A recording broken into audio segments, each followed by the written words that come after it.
And we are live for episode 24 of the Alt Natives After Hours podcast, brought to you by Axelrad Screen Printing in Wilkes-Bar and the TheVspot bar in Scranton. I am Popko. I'm the host of a radio show on Saturday nights on Alt 92.1 called Alt Natives, and this podcast is a supplement of that show where I get to sit down with people in NEPA and have a long-form conversation. And today I am joined by the man himself, Mitch Kornfeld of the Woodlands. What's going on, buddy? Hey, John, how are you? You look good. Good, you too. Your hair looks short. How you doing that? I did this myself. Did it yourself? I saved $30. I'm this close. This is a number 2, and then a 4 on top. I'm close to doing it myself. Just completely off. I don't know You yet. didn't shave in a long time. No. You had a beard for a while there for a second. That was fun. Yeah, I still have a little one. A little bit, yeah. Yeah. So I'm how doing you a doing? lot of outside work right now, John. I Yeah? have a lot of time on my hands, so we're busy landscaping.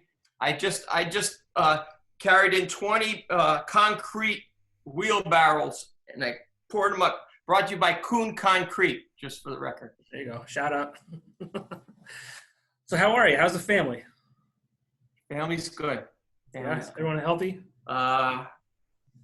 I have my older son. He's in Israel right now. He's been there for 8.5 months, and he's safe and he's doing well. He's taking a gap year. My other son, he's a senior, and he's at Valley West. And during the COVID, they had they do everything from home now, but that took a while. That took a month.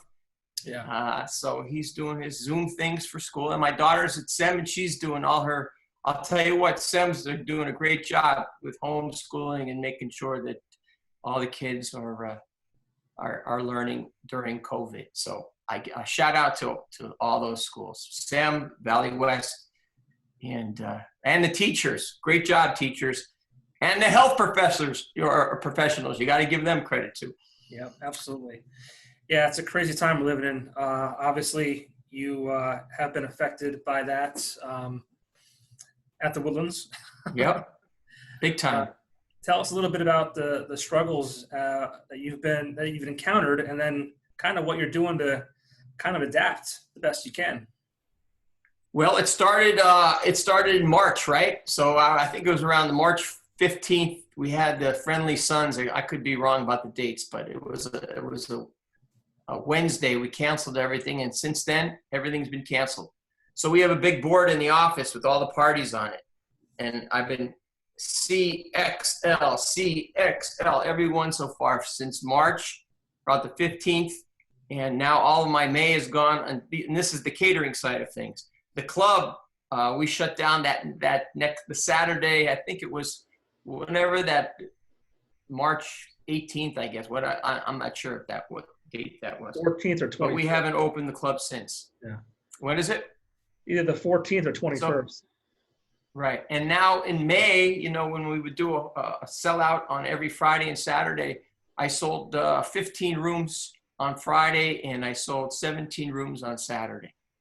So I am, you could tell that my revenue has evaporated. Yeah, that's not good. Nope. I'm guessing on the flip side, I got to give a shout out to the government.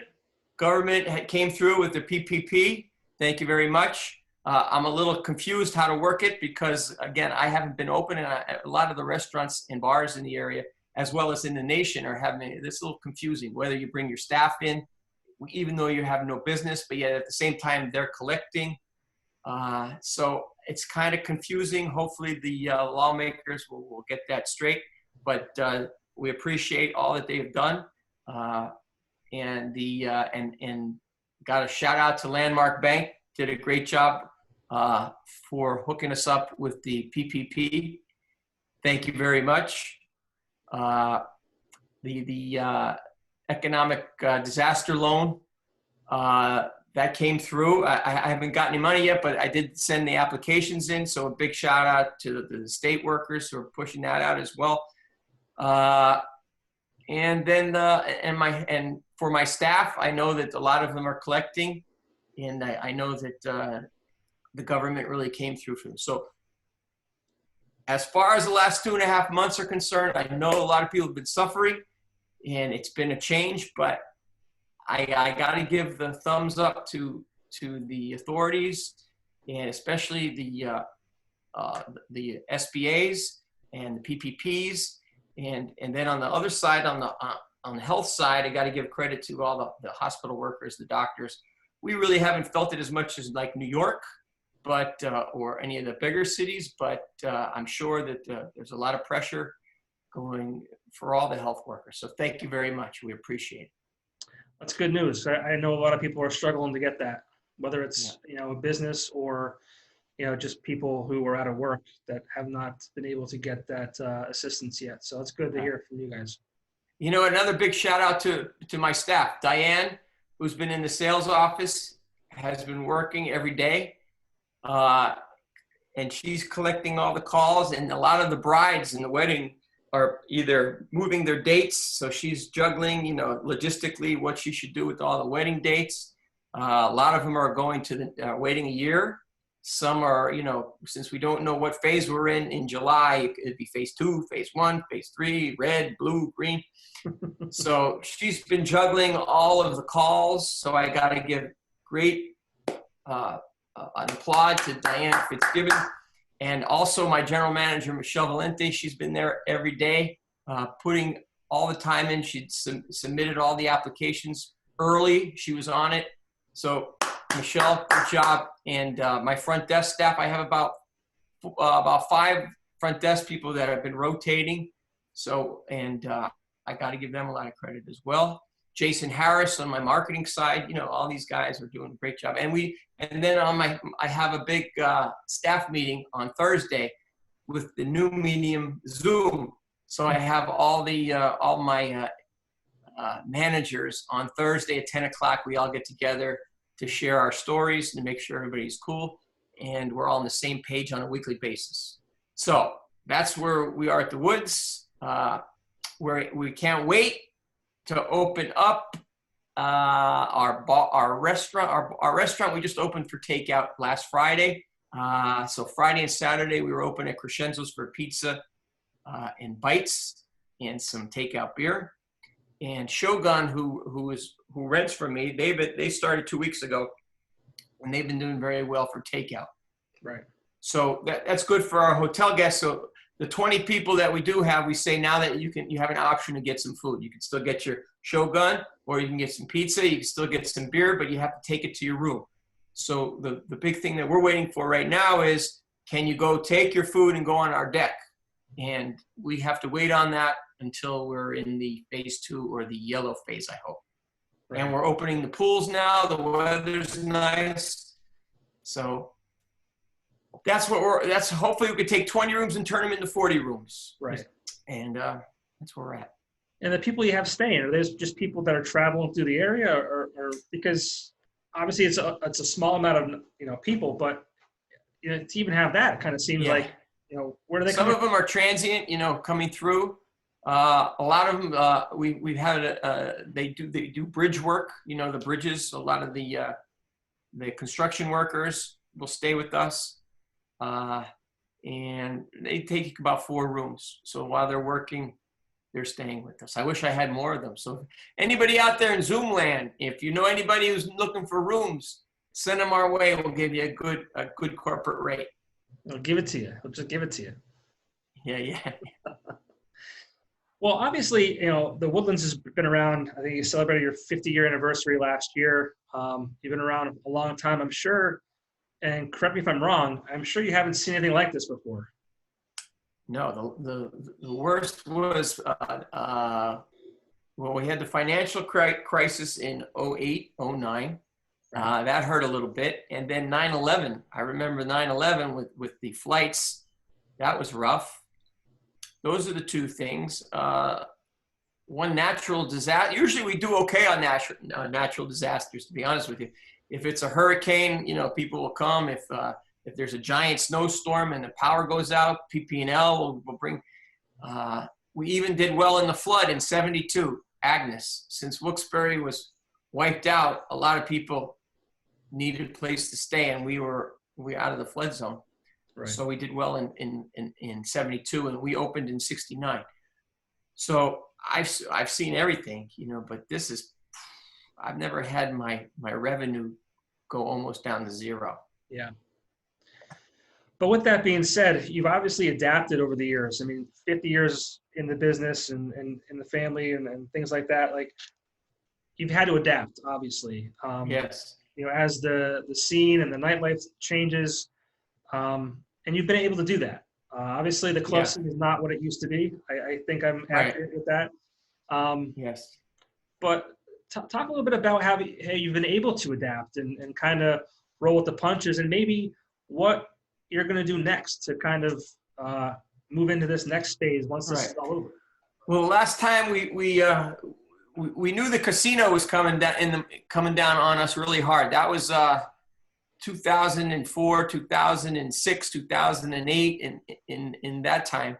So that's when we really made some shifts. We took our fine dining restaurant and we turned it into the Shogun. You know, the sushi was hot, the hibachi, and I was able to make a deal with Shogun, and they've been with me for about 12 years now, and a really good relationship. And then, so I got out of the fine dining restaurant, knowing that the margins are very small in the fine dining restaurant, and if you can get somebody who could you know, stay with the trend, keep the labor costs down like a sushi restaurant, they can make it.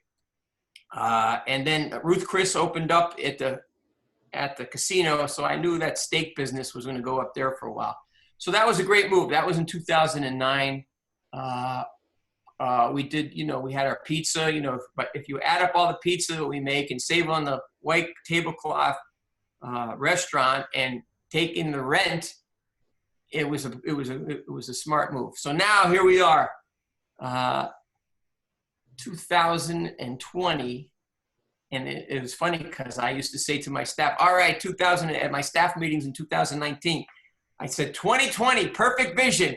Yeah. We see what's going to happen, right? Let's figure out what we're going to, and then bam, then this COVID-19 came. Everything just went out the window. Budgets, numbers, we're just holding on for dear life. We did not expect that. You know, it was just, I came out of nowhere. This was weird. It was very the first year that I myself was really excited about the future and like just this year in general. 2020, New Year. Right. I usually don't get, you know, real pumped up about New Year's. It's another year. You know, same goals every year. But I was excited for this year. I don't know why, but I just was, and that ended very quickly. Wow.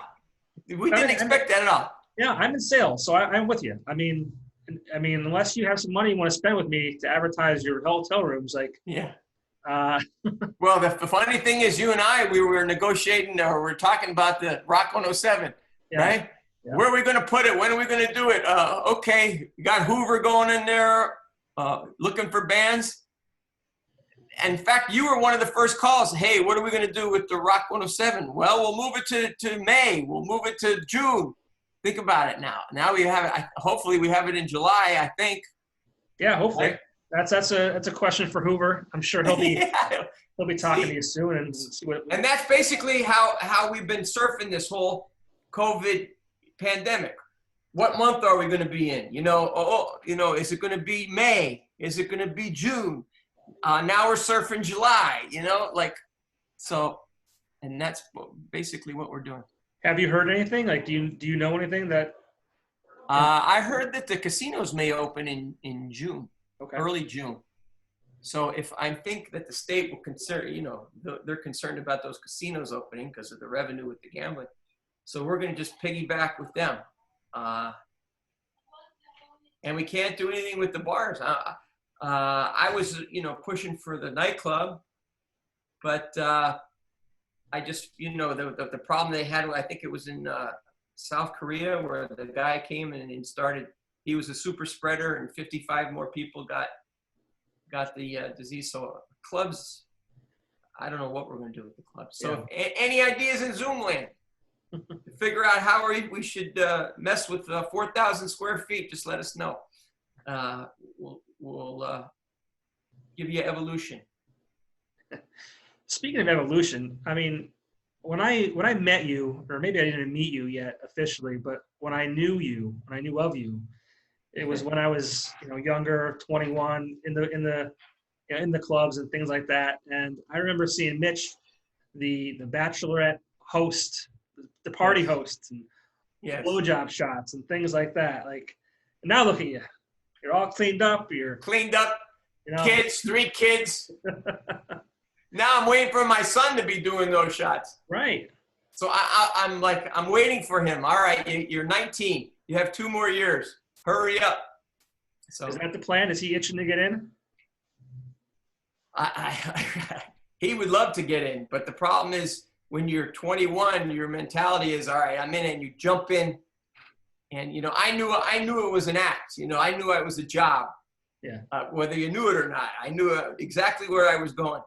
The problem is when you're 21, you have to know that you're not part of the party. You have to be the promoter of the party.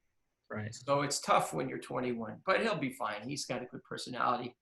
Yeah. In fact, he did an underage show. He's big hip hop. He loves his hip hop. And I'm a little nervous about the wording of all these hip hop lyrics. Oh yeah, of course. Things you can't say.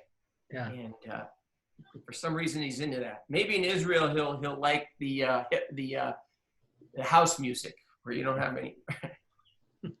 So the shots you were doing back in the day, they were all water shots, since you were. Actually, some no, they would spill them. I would spill them out. Oh, okay. But I did get a little. I would have about good 10 Cuervo shots by the end of the day, end of the night. Well, you masked it very well. Yeah. No one would know. How about Condom Man? John, remember Condom Man? Now, that was during the AIDS epidemic, right? That was early 90s. And what did we do? We created Condom Man.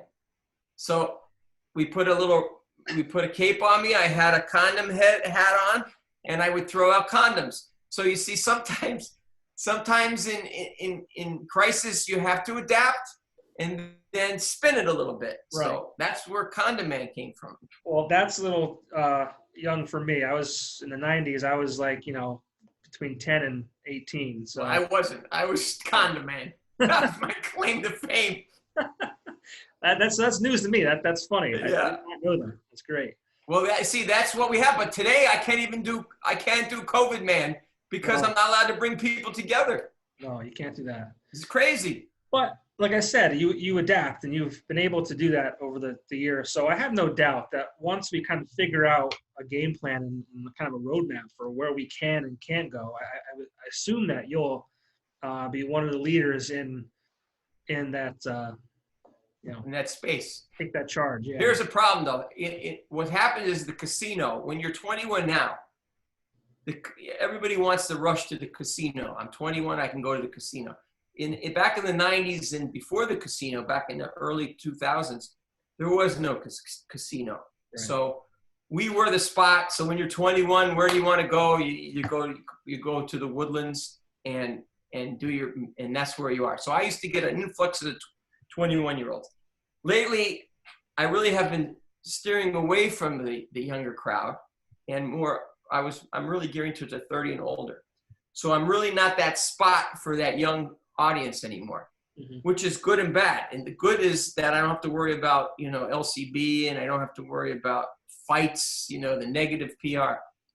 The negative side of that is as my clientele gets older, I'm losing that, where's the place to go when you're 21? Right. So that's what I have to struggle with. And that's basically where my struggle is. And as a 56-year-old guy, I need help with that. And that's where the next generation will come from. So now I know how my father and uncle felt when I was, saying we should do this, we should do this, we should do this. And they would say, easy, easy, easy. But I need that from my perspective now. So my biggest challenge right now is how to find that talent who can do that in a responsible way and take us to the next generation. Right. But I think you've also just done other things. Like, I know you've always been, involved in weddings, but I feel like you kind of took the weddings to a new level. Yes. the trend with that is those outdoor weddings came into play probably the last 6 years. We had the outdoor space, but we looked at it as all right, we have a nice little space if you want to get out. But reality is brides today want to be outside. Rather than even go to the church, they'd rather outside, those shabby chics, the barns, this and that. So what we did in the last year or two is we opened up that whole area. We created the bridal gardens, and it's been really good. We've been working out well. We had a ton of weddings booked for 2020 outside, but now COVID-19 came into play.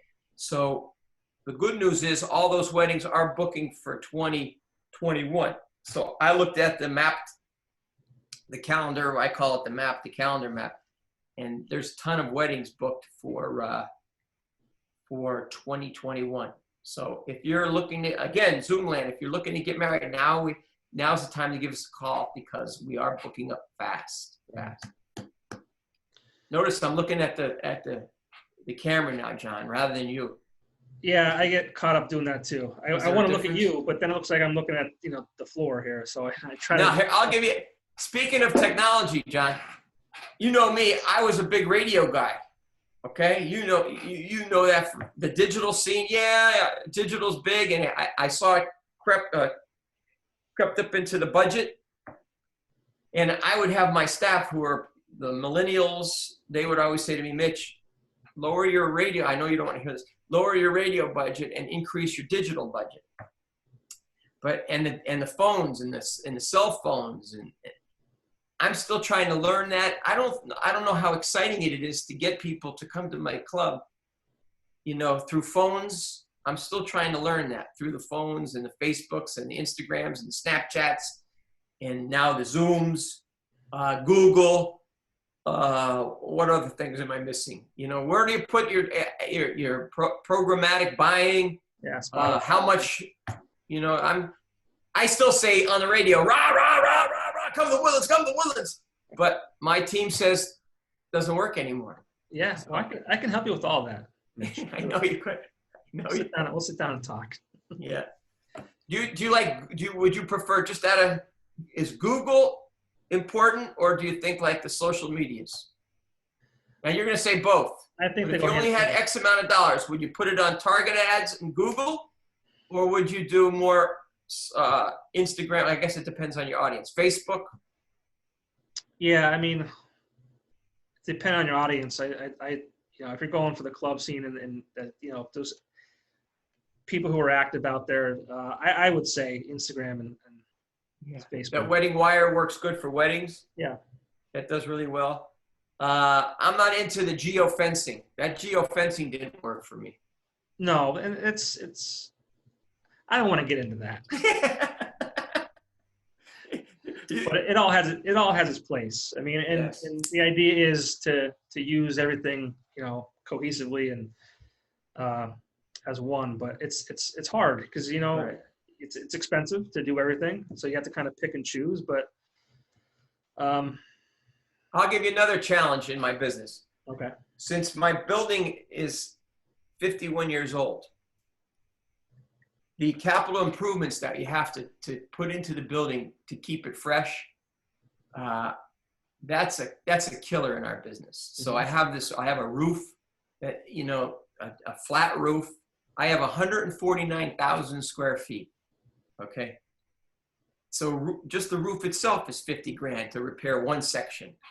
My parking lot, just to do paving one section, 50 grand. Everything in my business is 50 grand.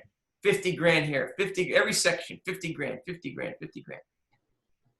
And with the competition, all the competition and the new hotels going up and the new interstate, the exit where Wegmans is, I don't know the number, but there's hotels, brand new hotels going up. Yeah. So you're dealing with franchise, new hotels, new supply, and my business is aging. So I have to pump more money into the building. Mm-hmm. So when you add all that together, it is a puzzle. It's a 2,000 piece puzzle. Right. And it's tough. It's tough. And then you throw a little 100-year pandemic into the mix. And then, Yeah, That's perfect. great. But here's what you need. You see the attitude. Okay, rather than go to bed crying, I'm trying to be upbeat. And the attitude, it's all about attitude. If we can get through it, and not to, look down at the situation rather than look into the situation. Right. Figure out what we have to do and just motivate the staff, listen to the staff, and together we'll get through it. As simple as that. We don't have a choice. We have to. I have no choice. And the whole world's doing what I'm doing. So that's some comforting in itself. It's just not me. It's everyone. So we're all in this together. Right. We're all going to get through it together. A lot of the banks, my banks are being very patient. I thank you to my bankers, my insurance. We're working out some things with the insurance company. I think I may have a claim. So that's a godsend in itself. And so my mantra is raise liquidity and ration cash. And hopefully it'll get through it until we get a vaccine, or when people start feeling comfortable getting together, and we're going to hope for the best. Yeah, hopefully it's sooner than later. Yes. So how's your business? You could feel that the different businesses, are they doing exactly what I'm doing? Are slowing down on ads? And it's definitely changed. Yeah. I mean, there's some that are pushing through because they can. There's others that have obviously pulled back. Right. It's a struggle. You have so many places that aren't open. I mean, right. Car dealers, they can't sell cars. Well, they can now online, but that's a challenge in itself. So there's just all these places that just aren't open. They can't do business. Right. But it's cool to see a lot of them. They're adapting. They're doing the best they can. They're coming up with new ways to continue to do business, where they're able to. A lot of restaurants are doing the curbside pickup and takeout only stuff because that's where they have to live now. I don't know if you could survive on that. That's the problem. That's the problem. Yeah. I mean, that is a problem. The profit on food and from our perspective, we're not in the epicenter, New York. So I probably know maybe 3 people, not in my immediate family or in my circle, who had COVID. So it's not like I'm seeing it firsthand. Right. Our perspective is a lot different than someone living in Brooklyn, or Manhattan, or someone who has family, who's a doctor, the kid hasn't seen their father in a month. Mm-hmm. So I'm sure our perspective is a whole lot different than theirs. What we see is what I watch on television. Right. But it's not firsthand. So it's kind of surreal for us here, because why are we closed down? Why are we? But if we were in the epicenter, I'm sure we would understand it even better. Yeah, and you have to kind of, look at both sides there, because like you said, I don't know anybody personally that has had it, which is good. Right. But like you said, it's and the weather's getting nicer, so I'm outside at the house, and you almost forget that the world is at a stand. Right. But obviously, it's still a serious situation. It is serious. I just hope it ends quick. I hope the vaccine, they get a vaccine. Yeah, and it depends on what station you watch. If you watch CNN, the world is coming to an end, and if you watch Fox, we're getting through this with bells and whistles. Mm-hmm. So that in itself is crazy. Yeah, you know what? Just turn the TV off, stay off the internet, and you're good. I am disappointed with the media, the news media. Right. Okay, when I was a kid, you watched 3 stations and you hoped that you got the truth. Today, the media is, I'm fed up with them. It depends on what side are you on, the left, the right, and the extreme. They're both on the extreme side. They're picking on each other. When the world should be coming together, if anything, it feels like we're being polarized. And that pisses me off. Yep. because you can't trust the media, and it pisses me off. It's a struggle. You don't know what's real and what's not, and you try to find the answers, and you just can't be sure. Right. But I don't want to get into politics with you. I don't either. But yeah, that's the closest we'll come to politics. Yeah. But I just wanted to touch base. I just wanted to see how you were doing. I wanted to just check in and kind of see where you were with the Woodlands and how you were hanging in and how you were adapting, and if you had any plans for the future. The only thing, to summarize, again, it's all about the attitude. You have to try to look for positives. The government has stepped up for us. Banking has stepped up for us. They're treating my staff very nicely, and my staff seems to be. I contact them. Everybody's okay. My guests, the weddings are being pushed off, so they understand. I just think if we could just, take 2020, we take this 4 month, 5 months, 6 months, put a parentheses around them, and then hopefully it was just a blip on the radar. And we could look back and say, where were you during the pandemic of 2020? Right. Well, it was good to see you. You look great. You got a positive mindset, which is the most important thing. So that's good. I have a tan only because I've been shoveling outside. Okay, stone and concrete. Okay, I haven't been laying out. I've been working. Good. All right. All right. Thank you. Stay safe, everybody. And I wish you all well, and stay healthy and all the good stuff. All right. Cool. Thanks, John. Thanks, Mitch.